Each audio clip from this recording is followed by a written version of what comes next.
West. Baba, you speak the truth, you die. You say the lie, you lie, you die. It's better we speak the truth and die. Mr. President, it is pathetic,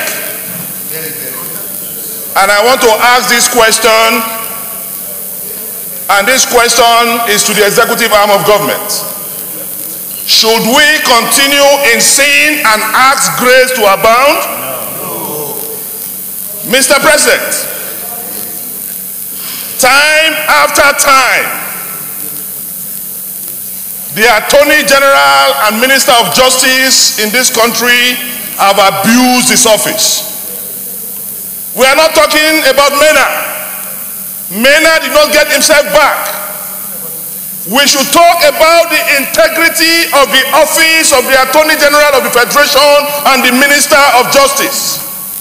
That is the chief lawmaker, #1 in this country. And if the law officer have his hands stained, then the entire nation, we are in a state of higgledy-piggledy. Mr. President, it started with the issue of forgery case against the Senate President and the Deputy Senate President. After realizing their monumental error, they withdrew that matter disgracefully against the two presiding officers of this chamber. Mr. President, today, something happened that we have not noticed. Two public officers quarreled. Two public officers have misunderstanding. The Inspector General of Police and Senator Isa Ahmad Misau. By the interpretation of what the Attorney General did, he chose to support one public officer against another public officer. When did the Inspector General of Police become anonymous or equivalent to federal government? Today, the charges against Isa Ahmad Misau is Isa Ahmad Misau versus federal government. IG as an individual is not federal government.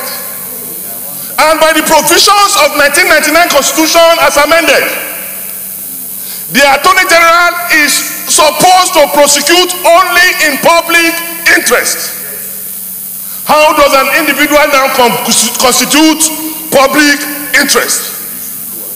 How does the IG now become federal government? But because we have condoned impunity in the past, Mr. President, a senator of the Federal Republic of Nigeria was arraigned before a court against the federal government. Tomorrow, if I commit any sin against a friend of the Attorney General of the Federation, I will also be arraigned over a civil matter for a criminal trial. Mr. President, shall we continue in sin and ask grace to abound? These excesses are becoming unbecoming. And we should not also encourage setting up investigative committees, panels by Mr. President. Mr. President is a very good man. And the man means well. But he is surrounded by cankerworms and caterpillars who have decided to destroy this government. We have the SGF committee set up. Reports have been submitted. There are other committees that have been set up.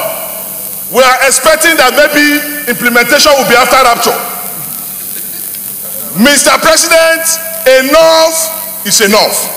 Nigeria is not a banana republic.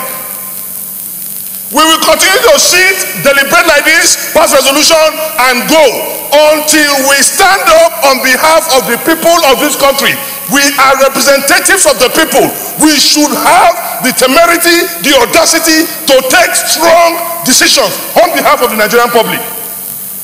The Attorney General of the Federation and Minister of Justice, Nigerians will now understand why this chamber voted that the office of the Attorney General and that of the Minister of Justice be separated. You cannot be a card-carrying member of a party, you cannot be an appointee of the government and then prosecute in public interest. And we have seen the misuse and abuse of that office. So, Mr. President, we must recommend to the President that the Attorney General of the Federation have displayed gross, colossal incompetence for the office for which he is occupying. Let us not look at it from any point of sentiment or from any point of myopism. The man will run us into a constitutional crisis that has the capacity to bring down this nation if we don't check it on time. A word is enough for the world. Thank you, Mr. President.